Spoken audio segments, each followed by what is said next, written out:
देखिए इंटर की क्लास में हम मैथ सेकंड में पढ़ रहे थे 12वां चैप्टर रैखिक प्रोग्राम।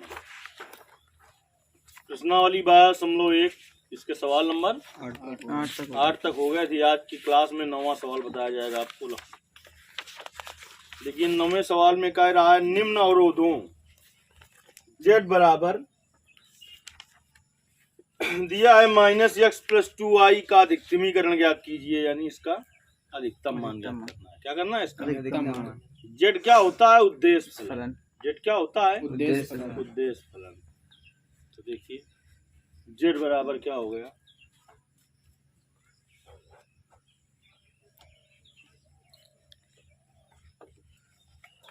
उद्देश्य फलन z। देखिए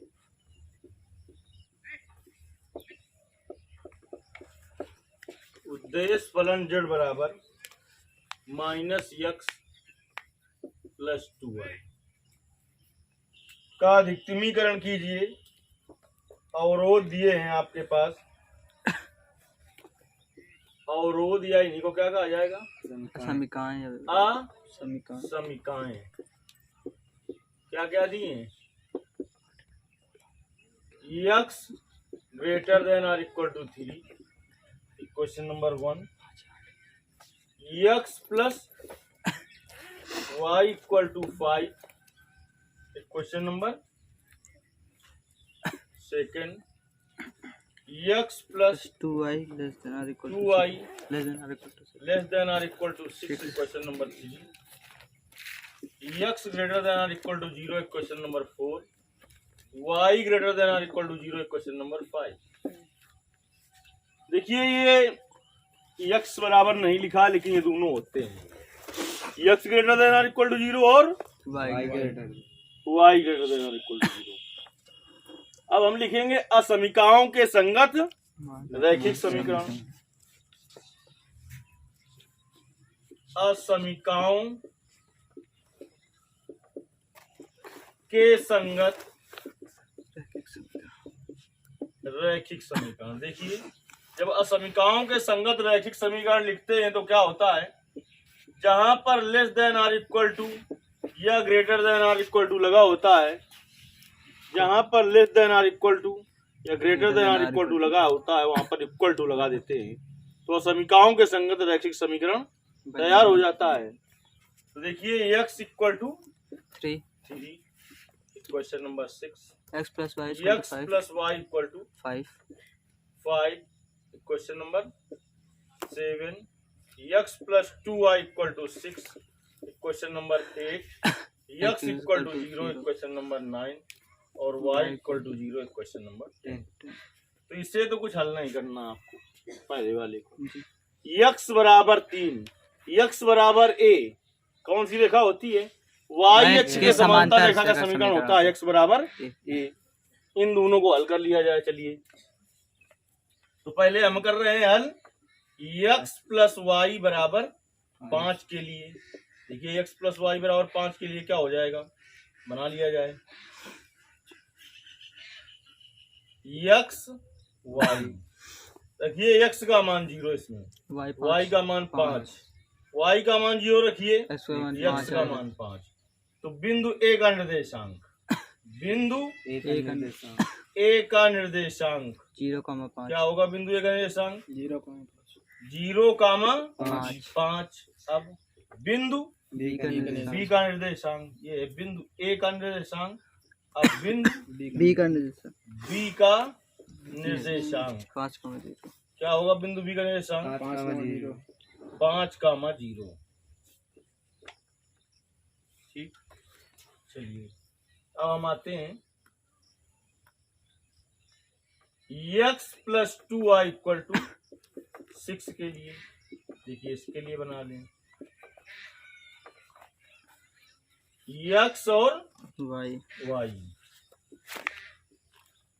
एक बार x बराबर 0 रख दो, y बराबर 3, 2y बराबर 6, तो y बराबर 3।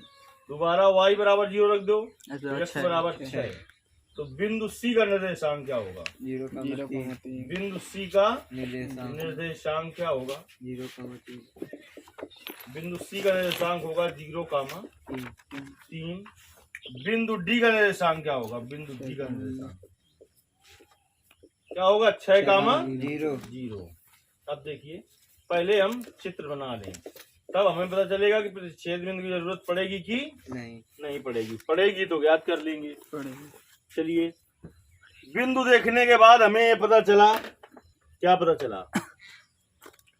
इन बिंदुओं को देखने के बाद ये पता चला कि पैमाना में हम क्या माने? 1 सेंटीमीटर बराबर 1। ग्राफ में बना रहे हैं तो एक बड़ा खाना बराबर 1। तो हमने मान लिया, माना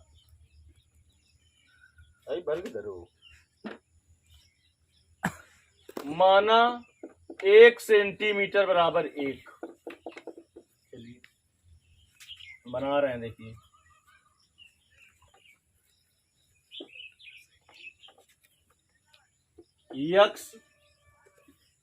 x डैश y डैश, ये हो गया मूल बिंदु O।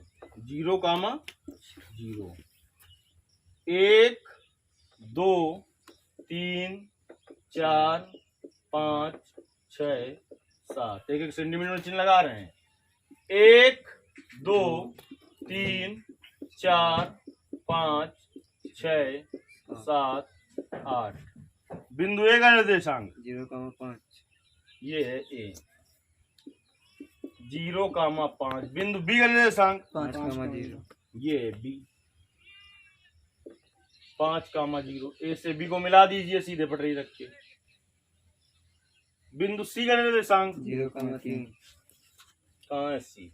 0,3, 0,3, ये है सी। 0,3। बिंदु डी का निर्देशांक 6,0, ये है 6,0 डी। पटरी रख के मिला दीजिए। किससे? 3 से।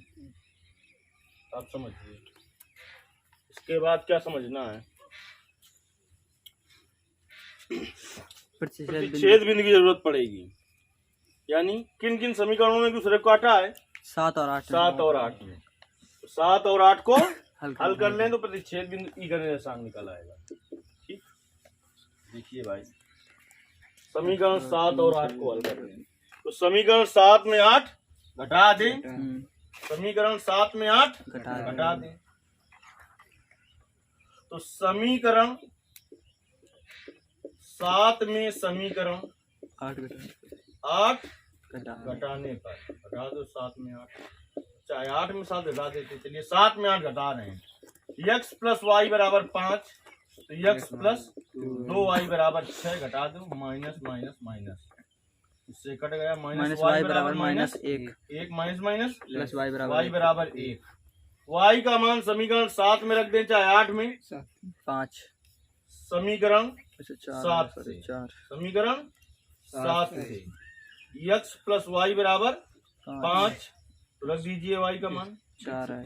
x प्लस 1 बराबर 5, तो x बराबर 5 माइनस 1, x बराबर 4। अब लिखेंगे प्रतिच्छेद बिंदु, प्रतिच्छेद बिंदु ई का निर्देशांक क्या हो जाएगा?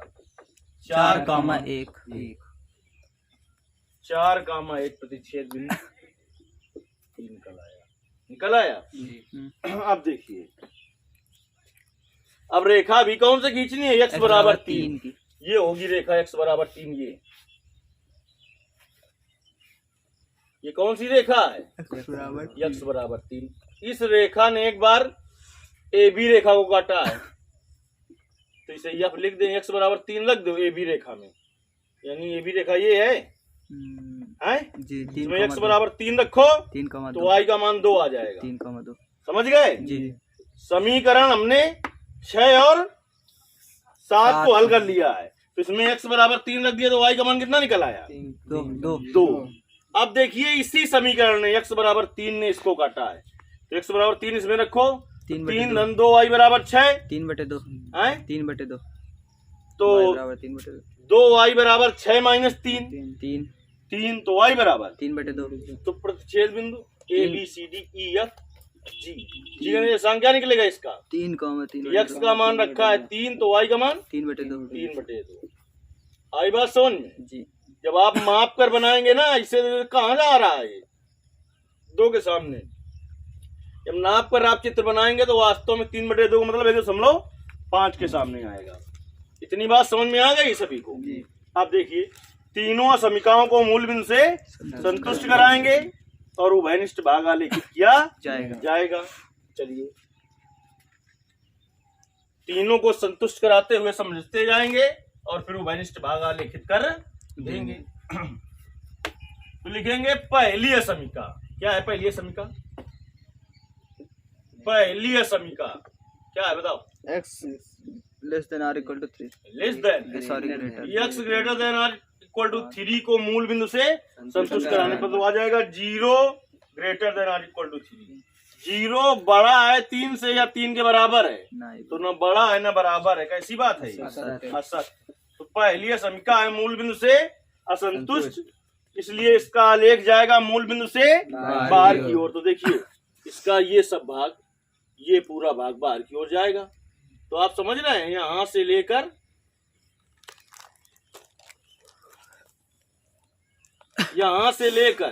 ये सब भाग बाहर की ओर, ये पूरा आ जाएगा, याद रहेगा ना? ये भाग है सब, ये भाग है, ठीक। अब इसके बाद दूसरी असमीका। दूसरी समीका क्या है? दूसरी समीका x plus Y greater than or equal to 5 को मूल बिंदु से संतुष्ट कराने पर तो 0 plus 0 greater than or equal to 5, तो 0 greater than or equal to 5। 0 बड़ा है 5 से या 5 के बराबर है, तो न बड़ा है ना बराबर, असत। दूसरी समीका भी मूल बिंदु से असंतुष्ट है। दूसरी समीका भी मूल बिंदु से असंतुष्ट, अतः इसका आलेख भी मूल बिंदु से बाहर की ओर जाएगा। तो ए बी में ले जाइए बाहर की ओर, ए बी का पूरा। तो देखा था हमने इस वाली रेखा बाहर तरफ को आई थी, बाहर को आई थी, तो ये वाला भाग तो हो गया बेकार, हो गया ना बेकार। और इसका यहाँ से गया था, यहाँ से गया था ना, हाँ जी, इस वाली का गया था ना, लेकिन इस ए बी का कहाँ से आएगा? यहाँ से आएगा ना। तो अब कौन कौन सा भाग बेकार हो गया? नीचे का अभी ए बी के द्वारा पीछे ये वाला भाग बेकार हो गया, ये वाला भी भाग बेकार हो गया। नहीं बेकार हुआ क्या? अरे ए बी रेखा कौन सी है? ये है ए बी रेखा, ये है ना जी सर, यही तो जाएगा ये। तो ये और ये भाग बेकार हो गया कि नहीं हो गया? हो गया ना जी। तो अभी तक, और ये भाग पहले से बेकार था क्योंकि इसके द्वारा नहीं गिरा था। तो अभी तक कितना भाग आ रहा है? केवल ये वाला भाग आ रहा है, बार बार आ रहा है जी। अब देखिए तीसरी असमीका। तीसरी असमीका क्या है? तीसरी असमीका x plus 2i greater than or equal to 6 को मूल बिंदु से संतुष्ट कराने पर संतुष्ट करा दो। तो 0 greater than or equal to 6। कैसी बात है? असत। तीसरी समीका भी मूल बिंदु से असंतुष्ट रहता है, इसका आलेख भी मूल बिंदु से बाहर की ओर अग्रसर होगा। तीसरी कौन सी है? ये सी और डी वाली है, सी डी वाली। तो अब समझो, पहले ने, हम देख लेते हैं एक बार भाई, पहले ने ये सब घेरा था, घेरा था ना जी, ये सब घेरा था, पहले ने घेरा था, घेरा था कि नहीं घेरा? जी सर। अब देखिए दूसरी रेखा जो ए बी थी, इसने ये सब घेरा, घेरा ना, लेकिन ये भाग पहली वाली रेखा में नहीं आ रहा है, तो वनिष्ठ भाग होगा ही नहीं। और ये जब ए बी का जाएगा तो ये भाग भी नहीं आएगा। बताओ आएगा का? नहीं आएगा। नहीं आएगा ना, आएगा? नहीं आएगा, नहीं आएगा।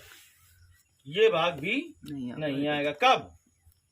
ए बी रेखा। अब जब सी डी के द्वारा आए तो नीचे का और छूट गया, सी डी के द्वारा आए तो ये है डी, जब सी डी के द्वारा आए तो सी डी का जाएगा बाहर को। तो ये पहले से हटा हुआ है इतना जी सर, नहीं हटा हुआ है, ये हटा हुआ है। अब ये वाला भी कम हो गया। देखिए सी डी बाहर बाहर जा रहा है कि नहीं जा रहा है? जी सर। आए जी। इतना भाग ऐसा होगा जो अब बचा, लिखिए इतना भाग, ये वाला, ये सब, ये भाग ऐसा होगा, ये भाग जो तीनों में उभयनिष्ठ पाया जाएगा। यानी कौन सा भाग उभयनिष्ठ होगा? F E D D. तो एफ ई डी क्या है? इसका सुसंगत क्षेत्र होगा। एफ ई डी क्या है? इसका सुसंगत क्षेत्र। तो एफ ई डी सुसंगत क्षेत्र है। तो चलिए कोणीय बिंदु और जेड के संगत मान मान। कोणीय बिंदु या कहते हैं इसी को कोणीय बिंदु, और जेड के संगत मान मान। तो क्या है जेड बराबर माइनस -x + 2y। चलिए एफ का निर्देशांक लिखिए क्या है 3 3, 2। फिर ई का निर्देशांक 4,1 4, 1। फिर डी का निर्देशांक 6,0 6, रखिए इसमें x की जगह रखिए 3, तो -3 धन 4 कितना आ जाएगा 1। x की जगह 4 और तो -2 की जगह -2 -2। फिर -6 x की जगह 6 -6 तो कौन सा मान पूछा है, न्यूनतम या अधिकतम? अधिकतम 1 अधिकतम 1। तो अधिकतम मान बिंदु 3, 2 पर 1 प्राप्त होगा। देखिए आंसर अधिकतम मान बिंदु जेड का कोई अधिकतम मान नहीं। वीडियो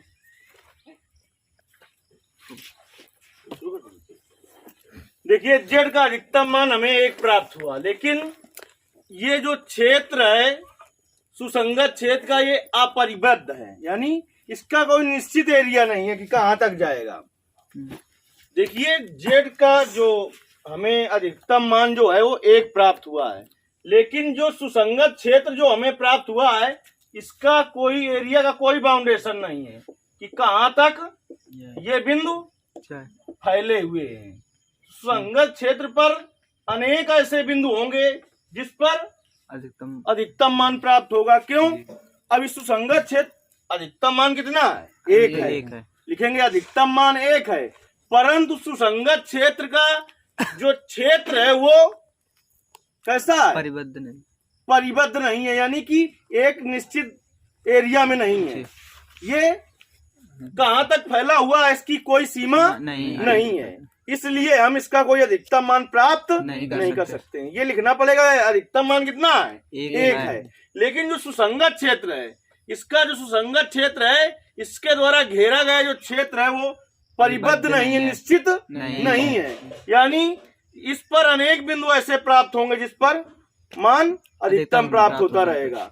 इसलिए -x + 2y ≥ 1 का कोई अधिकतम मान 1 क्यों लिखा, क्योंकि अधिकतम मान कितना प्राप्त हुआ था 1। कोई अधिकतम मान प्राप्त नहीं कर सकते हम। क्यों? वैसे तो अधिकतम मान 1 प्राप्त हुआ है, लेकिन इस सुसंगत क्षेत्र के द्वारा जो घिरा क्षेत्र है ये अपरिबद्ध है, यानी इसका क्षेत्र जो घिरा हुआ है निश्चित नहीं है कितनी जगह में होगा, कि कहाँ तक होगा, ये कहाँ तक चला जाएगा, इससे बहुत दूर तक इसका फैलाव है। तो यहाँ पर जितने भी बिंदु मिलते जाएंगे उस पर अधिकतम मान मिलता जाएगा, इसलिए इसके अधिकतम मान के बारे में हम कुछ नहीं कह सकते हैं।